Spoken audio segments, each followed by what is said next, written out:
Up. Alrighty, Marissa, thank you. Let's turn now to those devastating wildfires in Southern California. Nearly 10 million people are under red flag warnings and weather watches as several fires rage across Los Angeles. The death toll now stands at 24, but the full scope of the damage is unclear. Fierce winds are forecasted to pick up over the next few days, fanning the flames.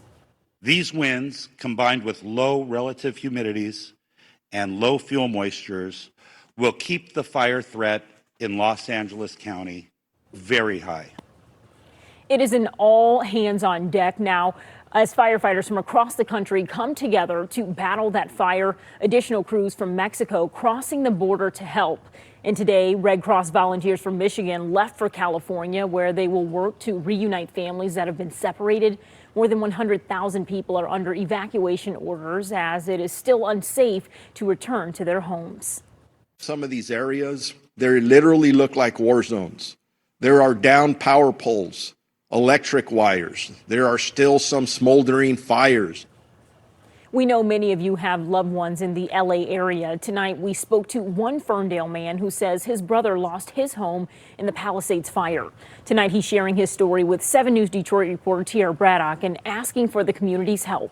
The California wildfires hit close to home for a Ferndale man whose brother and nephew lived in the Pacific Palisades neighborhood in LA, one of the hardest hit areas in the city. He was awoken Tuesday morning to basically sirens. Cole Clark's brother, Spencer Clark, has lived in California for the past 15 years. Earlier this week, Spencer and his 7-year-old son, Canyon, lost their home and most of their belongings after a fire destroyed their apartment. Had about 30 minutes to grab everything he could and evacuate. Spencer and his son have since been staying with friends as he looks for other places to live. That's when Cole says he wanted to help his brother out, so he started a GoFundMe page for him. My brother was hesitant at first for me to start a GoFundMe. He's not one to step into the spotlight, and he definitely knows that there's probably many people in that area that definitely need help more than he does. But I know that my brother, being as humble as he is, was going to be a little hesitant to take on any type of quote-unquote charity.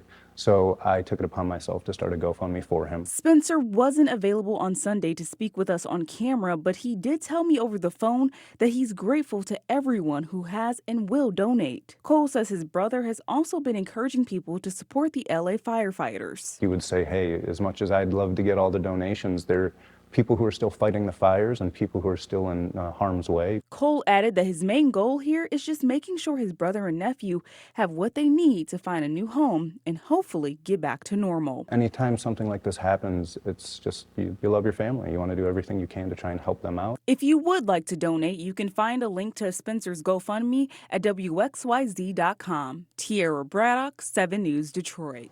We know so many of you want to send your support to the people of Southern California. That's why we are teaming up with the Scripps Howard Fund to provide relief. It's easy to make a difference. Just text Scripps to 50155 or scan the QR code there on your screen. Every dollar goes directly to those impacted by these devastating fires.